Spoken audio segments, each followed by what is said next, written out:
Hey, what's going on, y'all? Welcome into a brand new episode of Snaps, which remember you can always catch live on the app. Just go to the app store, be it Apple, Android, whatever the case may be. Go download app and catch us every single day, 2 o'clock Eastern, 1 Central. And as always, everything will be uploaded to YouTube as well, both the full show, everything else. You just hit 2K subscribers on YouTube. So massive thank you there. YouTube.com/@volume-snaps.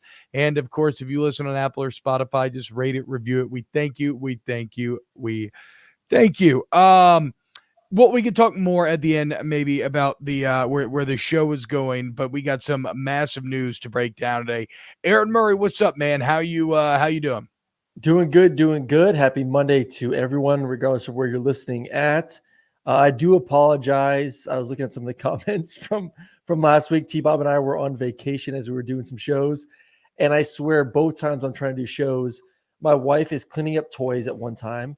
My mom is putting away the dishes at one time. I'm like, Is there no respect for a man trying to do his job and do a live show in the middle of vacation while everyone else is trying to enjoy vacation? Like, come on, give me some peace and quiet for 40 minutes. That's all I asked for. And like, you hear my mom putting away the damn forks and knives. I'm just like, Mom, shut up. No, I know. I heard it. I was, but again, I mean, it's vacay episodes. So it kind of is what it is at this point. We are back in studio, meaning the quality is back. But it's kind of funny, Aaron. I chose a hell of a day on Friday, the final day of my vacation, to leave my phone in my room. I left it in the room, never looked at it, literally until I went to bed that night, to the point where I was out at dinner, and it was my brother-in-law's sister's fiance, who's an Ohio State guy, lives in Cali now, orthopedic surgeon, and he starts talking to me about like realignment stuff, and I'm like, well, yeah, I'm kind of bored talking about it until something happens. And he's like, well, what do you mean? Something has happened. And yes, just this last Friday. So in between episodes, it's a bit odd. Something that we could clearly see coming. We've talked about coming for months and months now, to the point of exhaustion, quite frankly. Like, people are over it.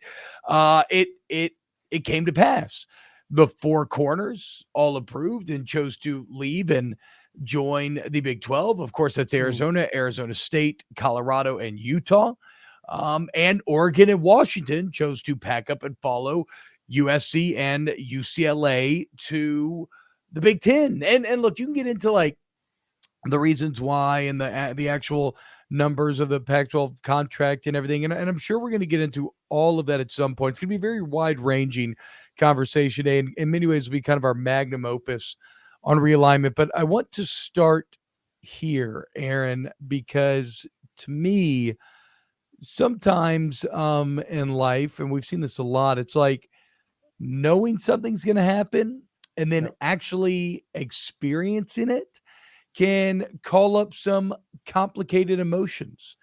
And so I would like to take this opportunity to pour one out for college sports as we knew them, right? Because I'm not saying better or worse. I'm not offering a qualitative statement. What I am saying is that it's going to be different from here on out. It's going to be vastly different from the sport that many of you fell in love with. And as we'll talk about, it's not just football. We are talking about all of college sports. The same money that grew football and college sports to this incredible threshold that it now occupies is the very same money now that is changing it into something unrecognizable. I'll start with you, Aaron, with your emotion. Like, what was your emotion when you heard that the deals had finally gone through, the Pac-12 was dead, and that you now have another super conference of the Big Ten and a sub super conference of the Big 12? Not surprised. I mean, we've been talking about this for a while, especially the Oregon and Washington, and this is it's about the money. I think that's what's really upset people at the end of the day is the feeling of these schools and these presidents and these ADs are making decisions because of money. But don't we make most of our decisions on life about money, what your job is, where you're going to live, where you're going to send your kids to school? Like, money plays a big factor in this. Like, these schools understand if they want to be able to compete with the big boys, if they want to be able to legitimately put themselves in a situation to win championships, it does come down to dollars and cents. Like, how can we put our student athletes in the best situation financially to give them the best assets to go out there and compete for championships. So moving to the Big Ten was a really smart move for Oregon and Washington. The Pac-12 has been dying, and it's been dying for a while. And part of the problem is the fan bases out there. The majority of the fan bases for the Pac-12 don't really love football. They're not tuning in. They're not watching the Pac-12 network, which has been the biggest mistake, and which was part of the reason why this Apple TV deal did not go through, is because these teams saw, like, if we couldn't make the Pac-12 network work, what gives us confidence that we're going to hit these incentives with an Apple TV deal? So if you want to blame anyone, look at the fan bases that were not engaging with these universities, weren't showing up to all the games. I get Oregon and Washington, like there are some, but as a whole, the Pac-12 was dying, and it's been dying. This was a smart move to leave to go to a better conference. So I guess so again, that's not as much my question, right? Because I understand what you're saying. Like, this was inevitable because the disparity of money was so obvious, right? And so, like you said, like it is the correct business decision, and I am not lamenting change. Like, I Are you asking like know. where my soul is with Yes, this? I'm saying, like, Yes, I my know that change soul. is constant. I Yes. know that this is what everybody had to do in order to keep up with the Joneses, and that they needed the money, and that's Ah, a correct business decision. But at the end of the day, you are looking at the entire college sports landscape, because this is not just football. Something I do want to talk about. I think it yeah. should be just football, but the entire college sports landscape is changing as Mhm. we know it. And again, maybe we end up liking it better. Maybe we end up thinking it's worse. Most likely, it's going to be like all things in life. It's going to be better in some ways, worse in others.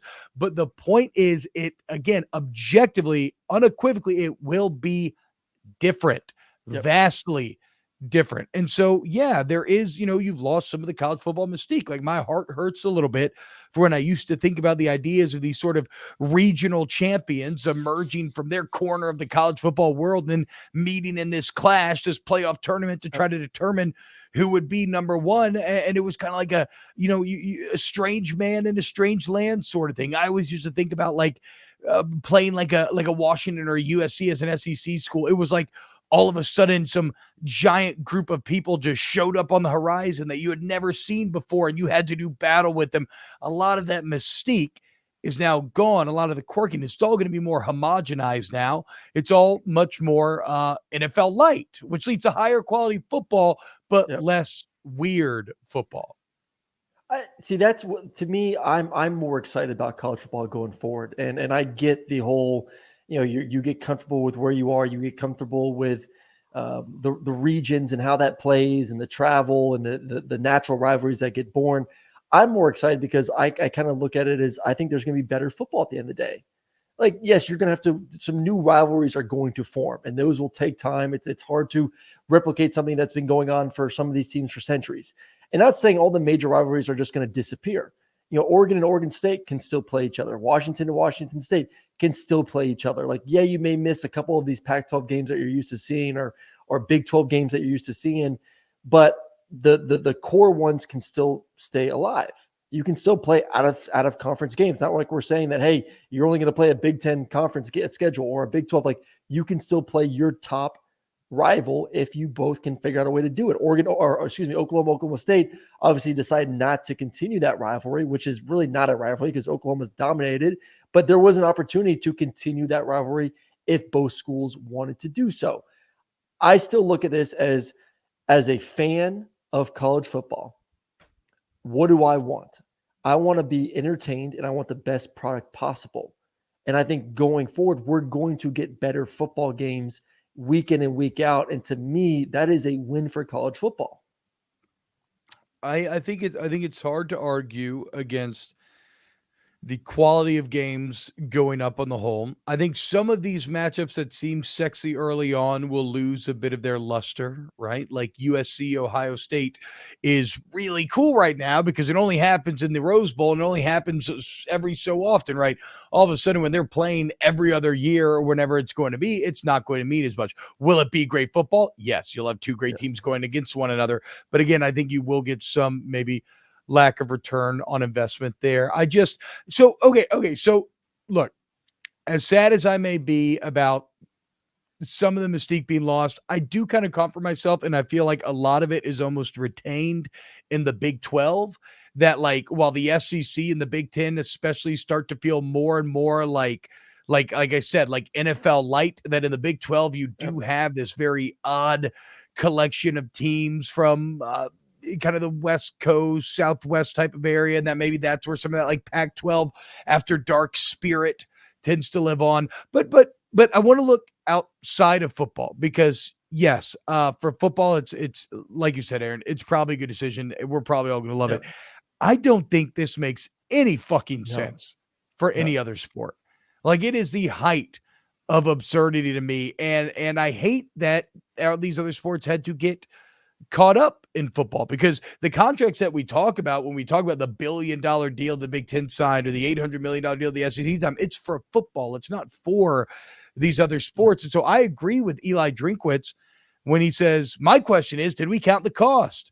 And I'm not talking about the financial cost. I'm talking about, did we count the cost of the student athletes involved in this decision? What does it cost those student athletes? We're talking about a football decision. They based it on football. But what about softball and baseball who have to travel cross country? Do we ask about the cost to them? Do we know what the number one indicator or symptom of cause of mental health issues is? It's lack of rest and sleep. Traveling in those baseball, softball games, those people, they travel commercial. They get done playing. They got to go to the airport. They come back. It's 3 or 4 in the morning. They got to go to class. I mean, did we ask any of them? And again, in football, the geography doesn't matter because you play one game a week, okay? And you build up to that one game. And so you go in, you play your game, you come home. Everything builds to these very singular moments. It's easy to overcome something like geography. It matters immensely more to the team that has to go play a Friday, Saturday, Sunday series at a place, or maybe a midweek game at another place. And it just doesn't make, and you even get a bit of a lack of return on the investment again when there are more games, right? Part of the reason why this is so sexy in football is because they are these very singular clashes where if these games are being played more and more and more, it just doesn't mean as much. And so like in a world where the college football playoff is already broken off from the NCAA has no control over college football whatsoever. If you look at NIL and everything else, like I just wish that somebody could have been smart enough, figured it out legally, or just found some sort of way to break this out into being football only, and it would feel probably a lot better than it does today. No, I agree. It's going to be way more difficult. I put a tweet out about this. Just think about the academic perspective of this entire equation. Like, you expect these kids to go play these 3-round games, 3 games in a row across the country, then have to still meet their academic requirements as well too. It's like you're hoping with more money becomes turns into more assistance and more help when it comes to certain parts of life being a student athlete. And I think that has to be a conversation that needs to be had at all these universities. Brum, could you put up that graphic you just had up real quick? Because I was looking at it, it kind of got me excited for something that we've talked about previously. And one of your boy in your morning show, Jacob Hester, talks about all the time. How awesome would this be right here? Sorry for those listening on AMP and on podcasts. All it is the Power 5 schools, SEC on top, the Big 10, the ACC, Big 12, and the Pac-12. If this was essentially like the European soccer when it comes to relegation, these are the different tiers, and you can play your way into these tiers based on your performance from the previous year and your performance of if you're great, you move up. If you stink, you move down. Like this looks awesome to me if that was the way it was. Obviously, you'd probably put the SEC somehow in the Big 10 as tier 1. But then having the ACC kind of below that, the Big 12 below that, and then if you merge, say, the Pac-12 with like the Mountain West Conference is the tier below that, and you can kind of work your way up and down these tiers in order to essentially have something to play a little bit more for. So to me is awesome. This is something that to me has always felt a bit unrealistic, the idea of relegation, simply because I don't know why a school or a team would ever agree to incur the risk of being relegated, right? Like, why would Rutgers give up their $70 million a year payout? Like, why would they ever want to imperil that, knowing that they can't really keep pace in football? However, this does play on a bit of a another scenario that I've seen start to crop up in all this, which is like you said, this is all about money. The same money that built the sport to this grandiose spot where it's the number 2 most popular sport in America, right behind the NFL. That is the same money now that is driving it into this consolidation, into these super conferences. Well, what happens 10 years down the road when the money believes that teams like Rutgers are holding the Big Ten back? And well, you see, we can't sell nearly as much advertising when they play it. It's not worth X and X. And they want a let's just see, out of the Big 12, maybe like, let's play with a pure hypothetical here. All of a sudden, Colorado's balling.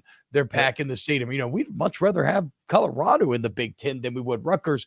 Maybe then there's actually an economic path to something like relegation being forced through. Again, I think that's very unrealistic.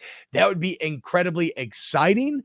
But I just don't think it's probably ever going to happen. It'd be awesome, though. I mean, it would be awesome. It'd be the best. You can make the argument that Cal, Oregon State, Washington State, and Stanford did get relegated.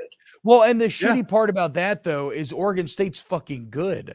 We're going to talk about the coaches' top 25. They're number 18. They finished 10-3 last year. Like, I get it. Cal's down bad right now. Stanford's down bad, even though I love their head coach, Troy Taylor.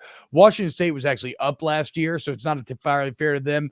But Pullman's going to be fine. Like, Pullman loves Washington State football. They'll love him in there in the Mountain West no matter what. I feel awful for somebody like Oregon State, who has now been just completely left out to die right when everything's finally coming along for John Smith. But do you think right now the big, I don't even want to call it the Big Ten because it's 18. Do you think they're done? The Big Ten. Do you think the Big Ten are done, or do you think they would rather have a get it up to 20, add 2 more teams? And if they would want to go to 20, would it be, are they waiting on maybe a Florida State Clemson to see if they can get out of the grant of rights in the ACC? Would they go add 2 more teams to the West Coast to continue to alleviate some of the traveling issues that we're going to face when it comes to these other sports? Like, I kind of like 20 more than 18. I'd rather a 10-10 conference split it down the middle than a 9-9. Are there 2 more teams to be had, and where do you think they would get it from? Maybe there's 2 more teams we had. Again, this is boring, but it's a money question, right? Yeah. Why did Oregon and Washington get to join? Because Fox reopened the contract and made enough money for Oregon and Washington to join at sub rates.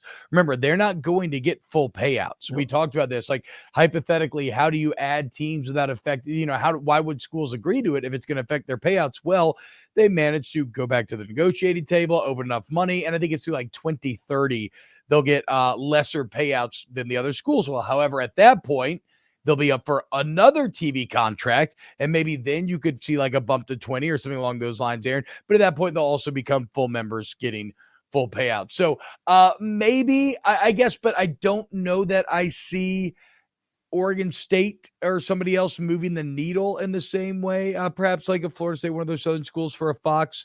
But this is all made extra weird by the fact that it comes at a time when rights holders are looking to spend money less and less, because everybody's kind of been losing money on streaming and whatnot, but also sports are more and more valuable, right? Because everything's consumed on demand now. And so stuff that people actually watch live has that much more advertising value. So it's a business, and we understand why the business is the way it is and how it all happened the way it did.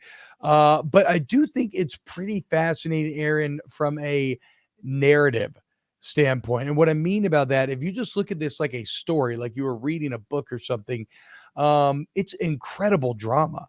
It has all the twists and the turns of some, ancient Greek tragedy in a lot of ways. Hell, if you're a Game of Thrones fan, tell me this doesn't remind you of the Red Wedding, in which Walder Frey broke one of the most unbreakable rights or traditions when he broke guest right. He welcomed in the Starks. He broke salt, he broke bread with them. They had bread and salt under his roof, and then he betrayed them. We talk all the time about the Pac-12 and the Big 12 and how the Big 12 was bleeding out on the ground and reached out to the Pac-12 for help, and they were ignored and they were slapped away. Now the Big 12 dominated. But what about the Big Ten's role in all of this? And yes, I know the SEC kicked this all off, right? They went and added Texas and Oklahoma. So Greg Sankey deserves a lot of the credit or culpability for where this has all gone. However, what the SEC did was naked conquest. It's easy to understand. They were more powerful and they said, we're more powerful, we're taking your teams. Okay. What the Big Ten did was something more insidious, something more fray. Like they broke guest right. They formed an alliance, not because they ever intended to honor the alliance, but because they wanted to look at the books. They wanted to look at, see who made sense for me. And so they formed this alliance. And what, a couple of months later, all of a sudden, USC and UCLA stabbed the Pac-12 in the back. They joined the Big Ten, and then the Big Ten, not satisfied, puts the nail in the coffin in the form of Oregon and Washington as they drink from their cup, laughing, watching the Pac-12 bleeding out on the ground and saying, you fool, you dumbass, you thought I needed all of you. I only ever needed parts of you. And now you're mine and you're dead. Bye-bye. It is insidious. It is Shakespearean what the Big Ten did here. It's beautiful. Beautifully said, T-Bob. I will give you a plot on that one. Once again, I'll go back to kind of what I said earlier in the sense of you could blame the Big Ten, you can blame the Big 12, you can blame the SEC for getting things kicked off. I still blame, I blame the Pac-12. I blame the fan bases. I blame the organization of the entire conference. It's not fair to the fan bases. It's I think it is money, dude. It's just. I think it's part of the fan bases. How many times do we turn on Pac-12 games and the crowds are nowhere near what they are in the Big Ten, the SEC? It just doesn't mean. I'll take an SEC saying it just doesn't mean more on the West Coast. Besides for a handful of teams that are now making the move, understanding that if I want to be a part of something bigger than a conference that is not really from a fan base perspective given a damn about football, let's go to some conference that does care, which is right now 3 conferences, maybe 4 conferences. I will say this: good luck, NCAA, getting any federal NIL legislation passed, because you can fuck all the way off with that, right? Like you have, the administrators have clearly showed us where their values lie, what they care about. I mean, right? And if they really cared about amateurism or, no pay for play, well, guess what? This shit wouldn't have happened, or it would have been football only, right? It's just so bald-faced, so that when they sit up there again and they try to say something about what college athletics is supposed to be about, you can now shout in their face, please, hypocrite, we've already seen you. We've seen the emperor without any clothes. We know what it is. Get out of here with your NIL regulations. Nobody wants to hear it. It's all about money. Otherwise, why the fuck is USC softball traveling to Iowa in the middle of the spring? Of course it's all about money, T-Bob. Shit, to make shit happen costs money. To build facilities costs money. I agree. To make upgrades, to pay coaches, to do anything costs money. It just doesn't come out of thin air. Like, you need to make money. Yeah, so but what I'm saying is, what you want, like, say, like, okay, they're being greedy. Yeah, there's a little greedy to it, but go. That's not what the NCAA has told us, is my only point. And that's not what these administrators have tried to tell us when they whined and they complained about their players getting money, or it's the Wild West, it's this or that. No. So all I'm saying is, let's just all be honest with what it is about. And your actions speak louder than words if you're these administrators in school. So I'm not naive to it. I'm not even decrying it. I'm just saying, like, really miss me with the next round of bullshit about why we need athlete compensation to be capped, because really what's going to result in this, Aaron, is athletes are going to get a part of this TV money. That's coming. I hope so. Like, no, that fight is coming. That fight is coming down the road. So you can keep worrying about NIL all you want, because lawyers are already salivating at the thought of billion-dollar television contracts in which the labor do not get any part of it. So it's representative. And again, I think a lot of the friction that I'm feeling today comes from the very thing that we've talked about with NIL before, where I believe we had accepted a system that was fundamentally broken kind of, and as it was before, and so now something that makes more sense from a capitalistic standpoint feels worse because we had accepted something that was, and kind of a not inherently capitalist. Anything else, Aaron? Like I said, there's kind of going to be our magnum opus on realignment as the 2024 gene of college football is now complete. You will never see a larger disparity from one year to the next in how a sport looks than 2023 to 2024. Doesn't FSU and ACC teams have another 7 days to figure out what they want to do? I mean, I guess we didn't even mention that. FSU apparently is exploring private equity firms, which Aaron was on the ground floor of here. Told you about this a couple of weeks ago if you listen to Snaps.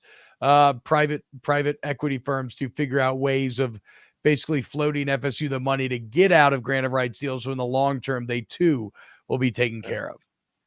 So not done yet. Not done. I hope it's not done. I hope it's not. It's the Saudis that are yeah, of course. Right. Of course. What's wrong with that? So wait, is it really? Yes. That's I think is that it really? Yeah, it's the Saudis. I mean, as if like I know we're a college football show, but like, is there a better example of any of this than the Saudis just taking over the PGA? Like after all their blustering and they're like, rah! Like the PGA is like, no, you know what? Yeah, when you have hundreds of billions, like because they had to, because like Aaron said, they didn't have a choice. They were being leaned on. It's like how whatever. Actually, I was about to go maybe down to Sojourn, whatever.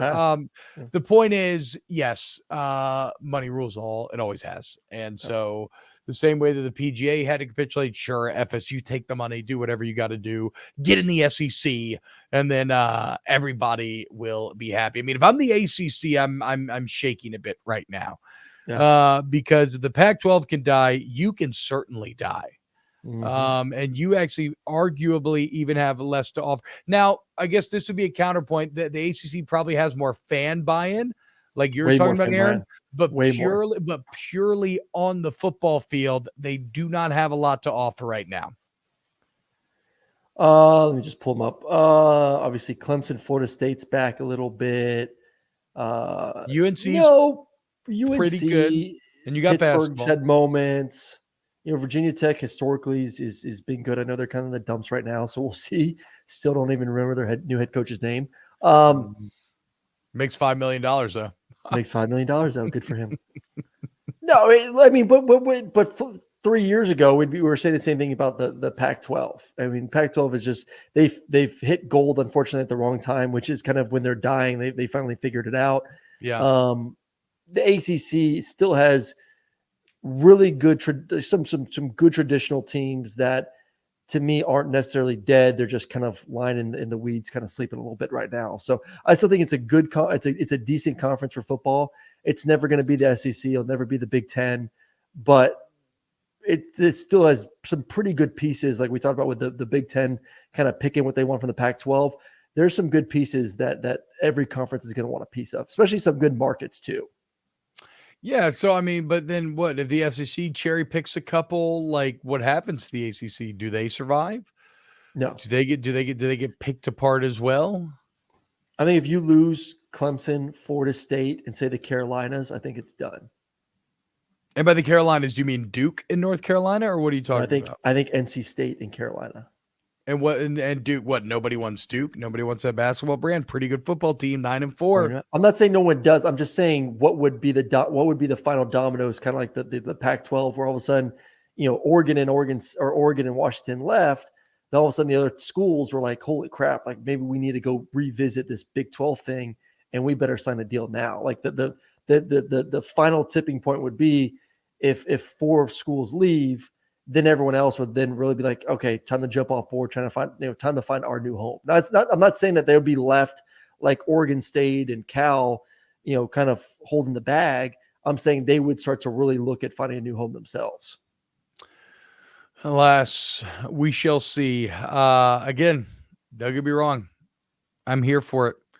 I will, smile and cheer and drink the blood of sacrifice as I watch LSU open up with USC in Las Vegas and then play UCLA and then play their 8-game divisionless schedule that includes Oklahoma. Like, I'll be right there going crazy every single game, but there will be some part of me that will maybe miss what used to be.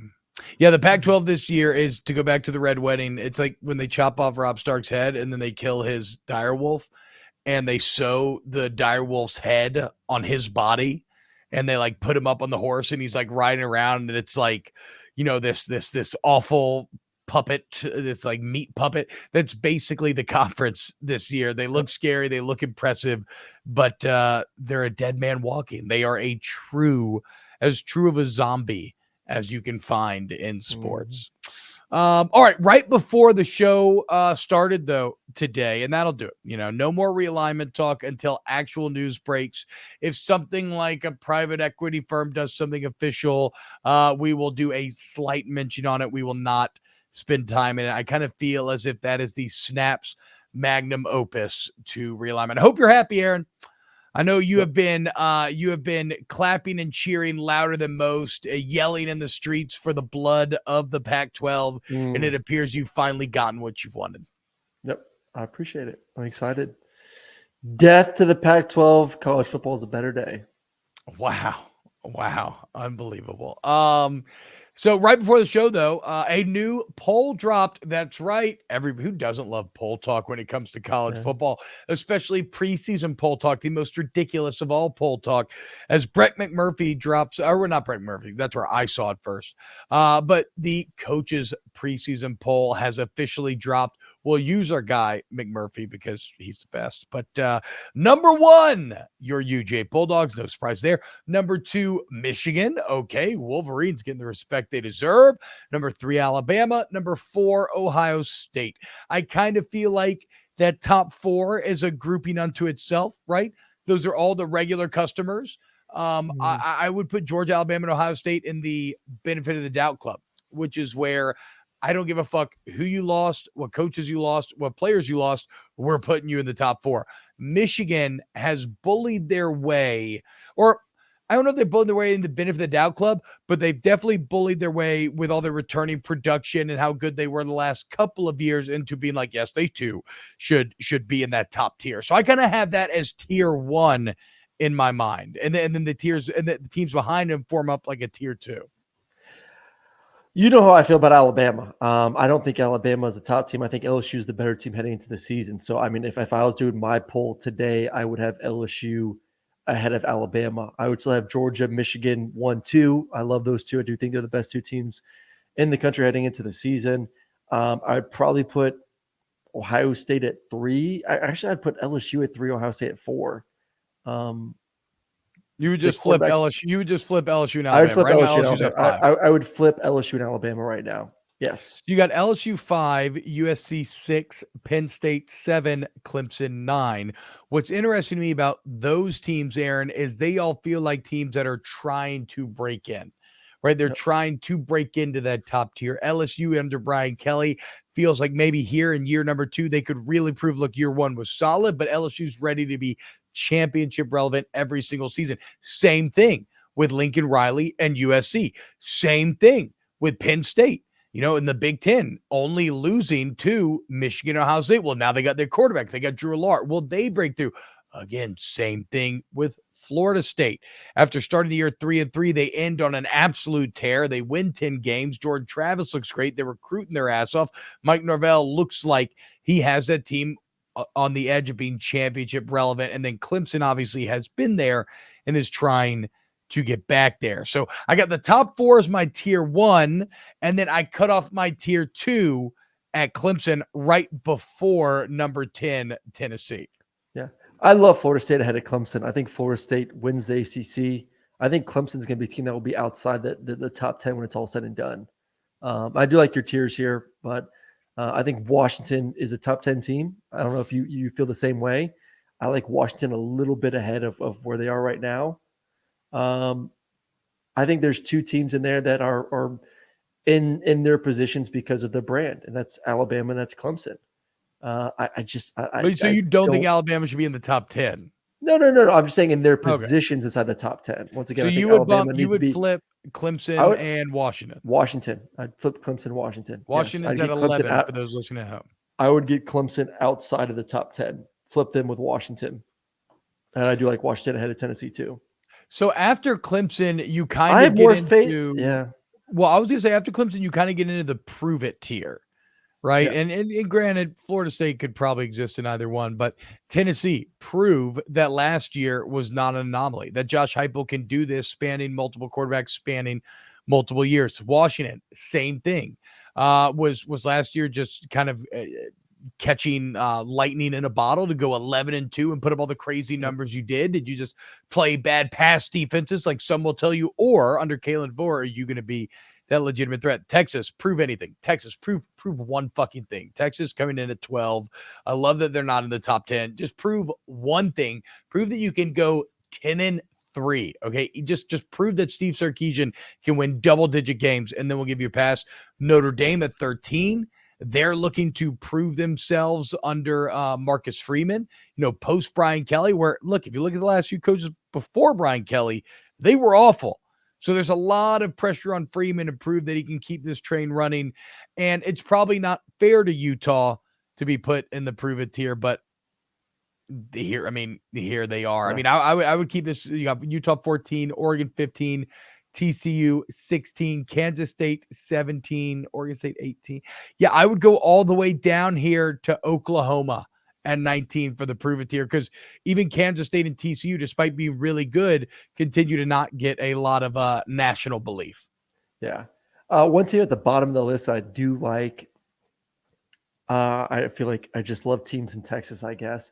I like A&M at 25. I think A&M is going to catapult themselves inside the top 15 at some point this season. From everything that I'm hearing is Petrino will be calling plays this season, and you just look at what they bring back from last year on the defense, then the quarterback and the receivers and all the skill on that football team right now. It's like, man, if they can get the offense figured out, which it seems like they're going to give him an opportunity to get an offense figured out and evolve and play with some more tempo and mix things up and the shifts and the motions just evolve as an offense, you have the players to do it. Once again, you beat Alabama 2 years ago. You had the opportunity to beat Alabama last year. You beat the snot out of LSU. So you've shown to the country that you can beat the best of the best. Two teams ranked inside the top 5, 6. You've taken care of the past 2 years. A&M is a sneaky team at 25 that I think is going to have a pretty damn good year. Are you so would that be your biggest mover, like out of teams that you feel like are the most low ranked? I think climb the most. I think A&M is my biggest mover this season from where they are today in this poll to where they end up at the end of the season. I think A&M's a team easily can jump up 10 spots. Oregon at 15's a little interesting, not getting nearly the respect that that Washington is, like kind of the coaches, or I guess Utah probably arguably deemed disrespected more than both. If I had to pick a team that I think could move up the most here, I can maybe go right in front of you. I think Texas Tech. I think Joey McGuire has done a hell of a job with the Red Raiders. They had their best season, I think, in like a decade last year. Mm-hmm. We've talked about the NIL buy-in they have, where if you sign with Texas Tech, you get $25K just off the jump. They do a great job of recruiting in state at Texas. They're tough. Maybe the Big 12 is a little too crowded. I mean, okay, so if we're playing this game, like just trying to math it out, because I didn't think about this before the show, I guess North Carolina could be a team to watch as well because of a relatively weak ACC. Now, that's not to say that I'm a UNC believer that they'll be consistent up, but they come in ranked 20. And so to move up by definition, you need to be ranked low, right? And it's not that crazy to think that they could catch a Clemson on the wrong day and beat them or catch a Florida State on the wrong day. So North Carolina would probably be one to watch. Oh, and then Oklahoma at 19.